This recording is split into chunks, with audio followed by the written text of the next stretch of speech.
Welcome back to another episode here on my YouTube channel. My name is Jerry Colbert, and in today's episode, I want to talk to you all about the last day in reference to the pre-tribulation rapture nonsense. So as you know, I've been doing some episodes here lately on my channel concerning the pre-tribulation rapture deception. And today I want to specifically focus on the last day. So what am I talking about, right? Well, if you look in John, specifically in chapter 6, which is what I'm on right now, we're going to kind of go through chapter 6, verse 35 through 59. Okay? So I'm going to point out some things while I read this so you understand where I'm going with this. I am the bread of life, Jesus told them. No one who comes to me will ever be hungry, and no one who believes in me will ever be thirsty again. But as I told you, you've seen me, and yet you do not believe. Everyone the Father gives me will come to me, and the one who comes to me I will never cast out. For I have come down from heaven, not to do my will, but the will of him who sent me. This is the will of him who sent me, that I should lose none of those he has given me, but should raise them up on the last day. What is this in reference to? Raise them up on the last day? That's in reference to the resurrection. So let's continue. For this is the will of my Father, that everyone who sees the Son and believes in him may have eternal life, and I will raise him up on the last day. There it is again. When is the last day? 7 years before the last day? He will raise them up on the last day.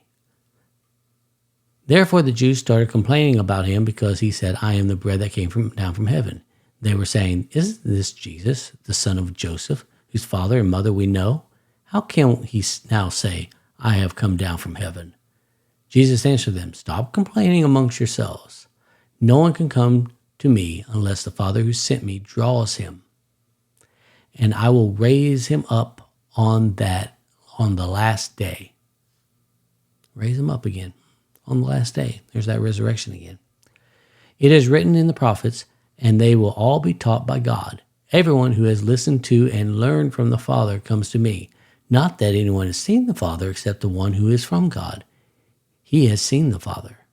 I assure you, anyone who believes has eternal life. I am the bread of life. Your father ate the manna in the wilderness, and they died. This is the bread that comes down from heaven, so that anyone may eat of it and not die. I am the living bread that came down from heaven. If anyone eats of the bread, he will live forever. The bread that I will give for the life of the world is my flesh. At that, the Jews argued amongst themselves, how can this man give us his flesh to eat? So Jesus said to them, I assure you, unless you eat the flesh of the Son of Man and drink his blood and you do not have life in yourself. Anyone who eats my flesh and drinks my blood has eternal life, and I will raise him up on the last day. Because my flesh is real food and my blood is real drink. The one who eats my flesh and drinks my blood lives in me and I in him. Just as the Father sent me and I live because of the Father, so the one who feeds on me will live because of me. This is the bread that came down from heaven. It is not like the manna your fathers ate, and they died. The one who eats this bread will live forever. He said these things while teaching in the synagogue of Capernaum.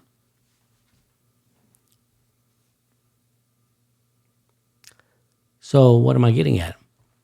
Well, the resurrection is on the last day. But let's continue. It's not over yet. Let's go on over here to John chapter 11, verse 17 through 27. When Jesus arrived, he found that Lazarus had been in the tomb for 4 days. Bethany was near Jerusalem, about 2 miles away. Many of the Jews had come to Martha and Mary to comfort them about their brother. As soon as Martha heard that Jesus was coming, she went to meet him, but Mary remained seated in the house. Then Martha said to Jesus, Lord, if you had been here, my brother wouldn't have died. Yet even now I know that whatever you ask from God, God will give you. Your brother will rise again, Jesus told her. Martha said, I know he will rise again in the resurrection at the last day. Jesus said to her, I am the resurrection and life. The one who believes in me, even if he dies, will live. Everyone who lives and believes in me will never die, ever. Do you believe this? Yes, Lord, she told him. I believe you are the Messiah, the Son of God, who comes into the world.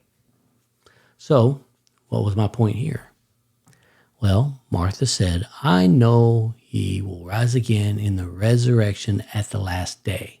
So she has been clearly taught by Jesus that the resurrection will occur at the last day.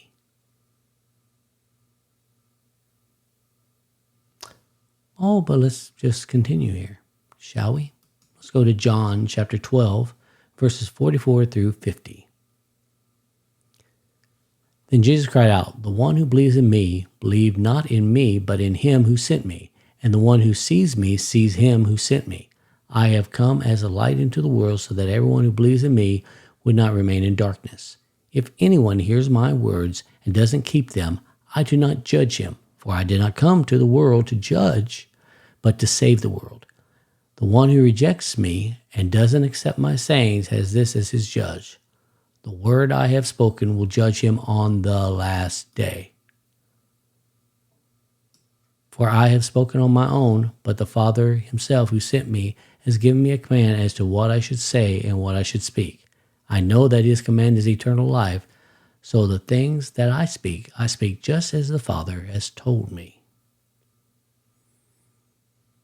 So what is my point in relation to the pre-tribulation rapture nonsense? Well, the resurrection and the gathering of the saints happen at the same time. Because if you remember, Paul says what? That we shall have no advantage over those who have fallen asleep. Now, if by some weird way that it's true that we get raptured 7 years before the end, then why does it talk about the last day continuously? That's when the resurrection is. The resurrection is only once, and I can prove that later in another episode. The resurrection is only once for the saints.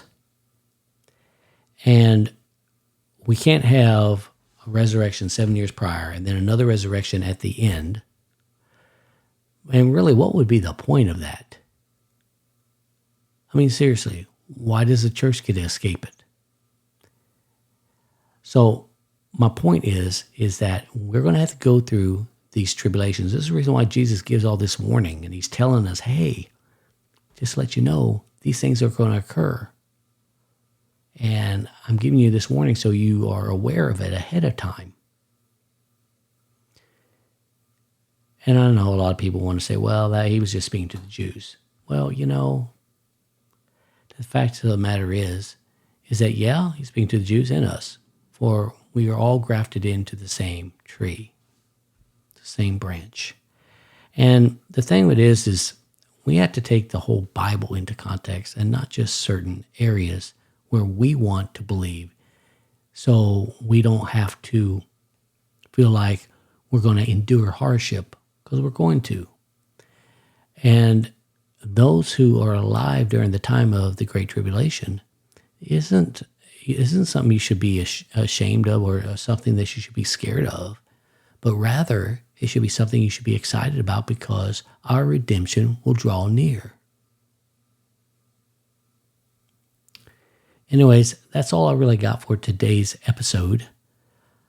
And in future episodes, I'll go into a little bit more detail in certain other areas. But I kind of want to drive this home, probably drive a nail into the coffin of this pre-trib nonsense. And try to assure you that it's really nothing to be scared of. We need to be grateful that we who are alive during that time were counted worthy to die for his name. With that being said, I want to wish you all a wonderful week, and I'll catch you next episode. Take care.